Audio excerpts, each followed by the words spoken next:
Hey, what's up guys, this is Dr. Vivek Palipuram bringing you the next lecturette in ECPE 127 random signals. In this lecturette, we are going to discuss conditional distributions. We are going to see how the joint probability density functions change given the previous information that some other event, let's say B, has happened. We are also going to see how the different probability density functions are conditioned with respect to random variables as well. And we are going to see how their respective statistics, such as expected values and variances, are evolved for such conditional distributions. Before we proceed any further, let's revise the concept of what the conditional probability is. Conditional probability gives you the probability of event A given that event B has happened. Now, because event B has happened, now you're working with a small reduced sample space, which happens to be the entire set B. In this set B, we are interested in finding out how much A there is in order to find the probability that A given B. So when we say that probability of A given B, we are interested in finding out how much A has happened given that B has happened. In mathematics, the conditional probability is given by this formula right here. Probability of A given B is equal to probability of A intersection B or probability of B. So probability of B is your reduced sample space, and A intersection B, essentially it's telling us how much A given B. So this formula works for all cases. Now we are going to see how the conditional probabilities can be derived using this formula as a kind of a basic framework, so to speak. Let's first start discussing conditional probability by an event, or rather conditioning a joint PDF by an event. We are going to see how the probability density functions change given an event. Given an event B such that probability of B is greater than 0, the conditional joint density function of two random variables x and y is given by this formula right here. And notice how similar it is to the conditional probability formula. You have your joint probability density function, which happens to be the joint PDF of x and y, and in the denominator you have probability of event B, which acts as your reduced sample space. Now, this joint probability density function is going to be non-zero only for those x and y that belong to set B, and it is going to be 0 otherwise. To be more specific, this joint probability density function f of x comma y given the event B is going to be non-zero only for those x and y that actually belong to both NZ intersection B. Because let's face it, we are always talking in terms of NZ, and when we talk about an event B happening, we are essentially interested in NZ intersection B. So this is the definition of a conditional joint PDF given an event B. Notice how the region of non-zero probability changes. Now the region of non-zero probability is NZ intersection B. This concept will become much more clearer once we solve some instructional problems based on conditional density functions. So let's say that I have two random variables x and y, and their joint density function is given by this simple equation right here, 1/15 for x between 0 to 5, and it is and also for y between 0 to 3. And we are interested in finding the conditional PDF of x and y given the event B, x plus y is greater than or equal to 4. So let's see how we can derive this conditional PDF. So the original PDF is 1/15. It's 1/15 for x between 0 to 5 and y between 0 to 3, and it is 0 otherwise. And we are interested in finding out the conditional probability of x and y given B, where event B is x plus y is greater than or equal to 4. So let's see how we can derive this. As mentioned in the previous slide, f of x comma y given B is equal to f of x comma y, or probability of event B, for x belonging to NZ intersection B, it is equal to 0 otherwise. So essentially, to find this conditional probability, first we need to find the probability of event B. So let's work towards finding the probability of event B. Step 1 is always to draw the region of non-zero probability. So the region of non-zero probability in this case is this region, this shaded region right here, because in this shaded region, this condition, both of these conditions hold true. X is greater than or equal to 0 but less than or equal to 5, and y is between 0 to 3. So that's your step 1, the region of non-zero probability. Step 2 is to draw A. So let's draw A, and let me use another pen here. So to draw A, my function A in this case, or rather I'm using this notation B here, so let me just change it to B. So B is x plus y is greater than or equal to 4. So I need to plot this region. In order to plot this region, first I need to draw the equality relationship, which is x plus y is equal to 4. And how can I derive x plus y equal to 4? When x is equal to 0, y is equal to 4. So this line should definitely pass to 0, 4. And when y is equal to 0, x is equal to 4. So this line should definitely pass through 4, 0. So when I join these 2 points, that gives me my line x plus y is equal to 4. I'm interested in region x plus y is greater than or equal to 4. Now this point 5, 3 clearly satisfies this condition, because if I were to plug 5 for x, y for 3, that gives me a 7, which is indeed greater than or equal to 4. So all the points that are above this line, or rather towards the right of this line, belong to x plus y is greater than or equal to 4. Step C or step 3 is to draw NZ intersection B. So I need to find the common region between x plus y is greater than or equal to 4 and the region of non-zero probability, and that is going to be this region right here. So this is the shaded region that I am interested in. Let me redraw it one more time so that you are able to visually appreciate it.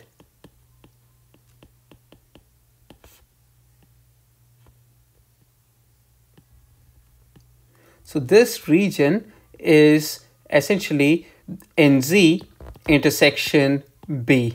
And this is going to be the new region of non-zero probability for my conditional PDF.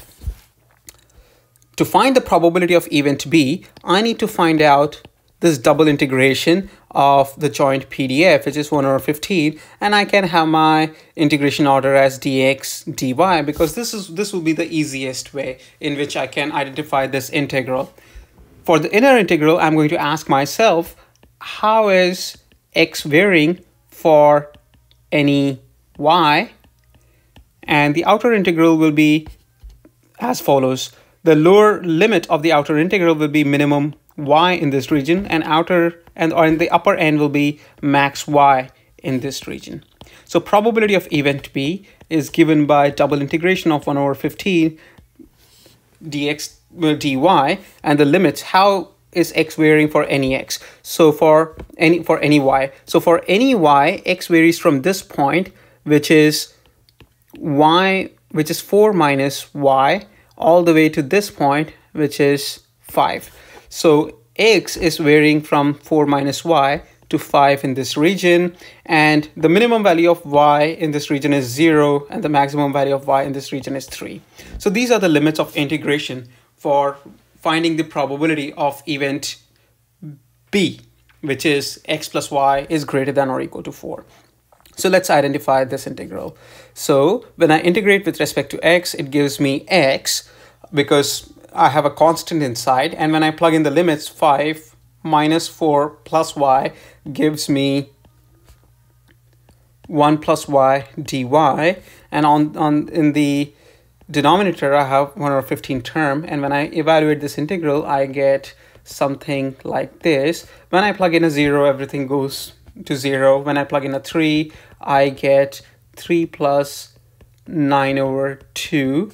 So that gives me 30 in the denominator. 6 plus 9 is 15, 1/2. So there you go. So the probability of event B is 1/2. So these are the steps that we typically employ to find probability of event B, and you must have seen this in your midterm as well. Now that I have identified the probability of event B, let me erase this entire work here. And this is video, you can always scroll back and find out how these steps were employed. So let me just erase this because it's no longer needed. I can remember the probability of event B is 1/2. Now that I have found the probability of event B is 1/2, f of x comma y given B is f of xy or probability of event B. So 1/15 or 1/2, so that gives me 2/15. And the new region of non-zero probability will be NZ intersection B, which is this region right here. NZ intersection B is essentially all of these equations written together. So I can write NZ intersection B as x between 0 to 5, y between 0 to 3, with an added condition that x plus y should be greater than or equal to 4. It is equal to 0 otherwise. So that is the conditional probability density function of x comma y given an event B. So this happens to be the new probability model for x and y because B has happened. I will use this new probability model to find other statistics, for example, expected values and variance and all the other things. So that brings me to the next item here, how to evaluate the conditional expected value. In order to get the conditional expected value, what we can do is first we can identify the conditional probability density function and use the conditional probability density function just like any other conditional probability density function and evaluate the expected values using the good old formulas. So for discrete case, it's going to be a double summation. We are going to discuss continuous probability density functions more often, or rather almost exclusively now. So we need to perform double integral of gxy, comma, the conditional PDF dx dy, and the limits typically will be from -infinity to infinity. But in reality, these limits will be controlled by the region of non-zero probability for this new conditional PDF, which is NZ intersection B. Variance can be obtained in a similar manner. All right, now let me give you an example as to how we can find the conditional expected value of let's say another random variable w, which is equal to xy given this event. We have already found the conditional probability density function given this event, and that conditional probability density function was f of x y given b is equal to 2/15 for x between 0 to 5, for y between 0 to 3, and an added condition that x plus y is greater than or equal to 4. It is 0 otherwise. And we need to find the expected value of xy. Expected value of xy can be found by typically integrating the joint PDF, this new joint PDF from -infinity to infinity. Well, I need to include the product xy term here as well. So let me say this one more time. Expected value of xy is double integration from -infinity to infinity of xy times f of xy given b xy dy dx. I can find the expected value of xy like this. Now for this problem, I think it will be more conducive if I use the opposite integration order, dx dy, because that's how I evaluated the probability of event x plus y is greater than or equal to 4 as well. If you recall from the previous example, this one right here is the new region of non-zero probability. So let me use this. Let me use this region right here.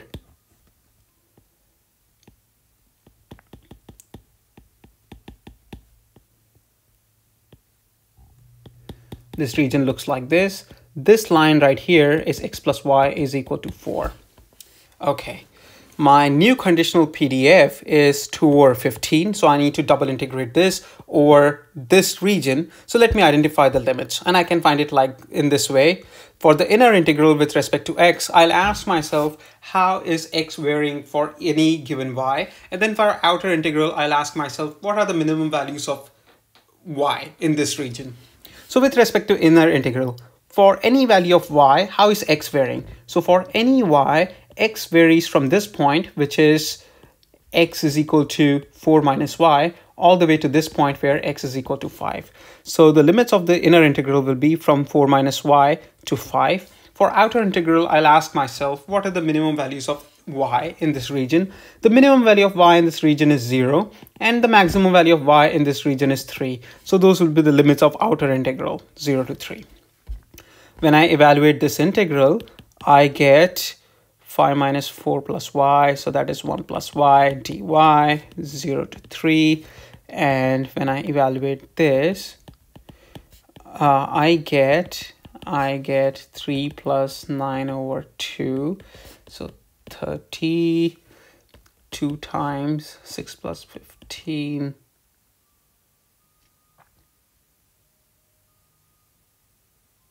That gives me a value 1.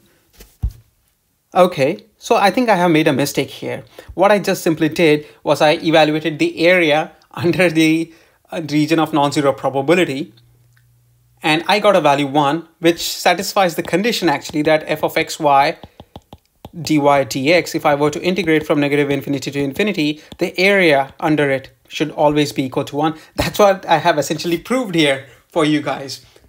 For to evaluate the expected value of xy, I forgot to multiply with xy. So let me do that. All this integration exercise was not all for waste. It showed you that the PDF that we had, the conditional PDF that we obtained, was indeed a valid one. Okay, so let's do this. Now, I would like to work on this integral a little bit more carefully, specifically for you guys, because many of you have messed up with evaluating the double integral for different functions of x and y. When we talk about inner integration, in this case, y is considered a constant.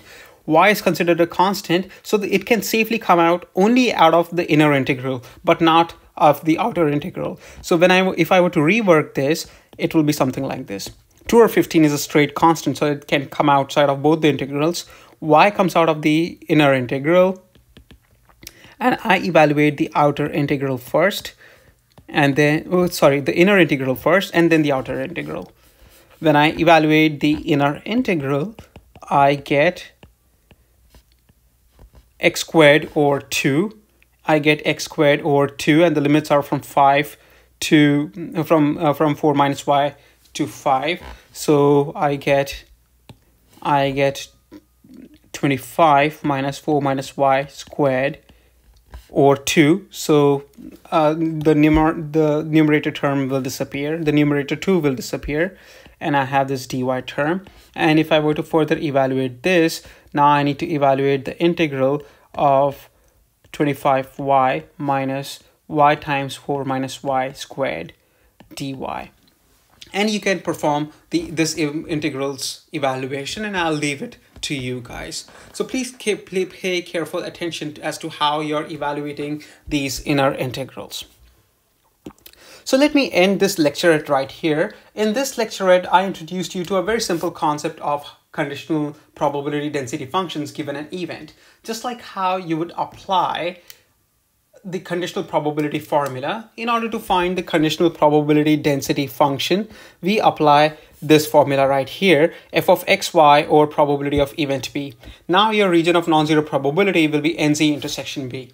This gives you a totally new probability density function which you can use to evaluate the expected values of x and y, just like how you have been evaluating so far. Just that now the expected values of x and y using this new conditional probability density function will be the conditional expected values of x and y. So let me end this lecturette right here, which introduces you to conditional joint PDF when we are conditioning based on an event. In my next lecturette, I'm going to show you how the conditional probability density functions are conditioned with respect to random variables.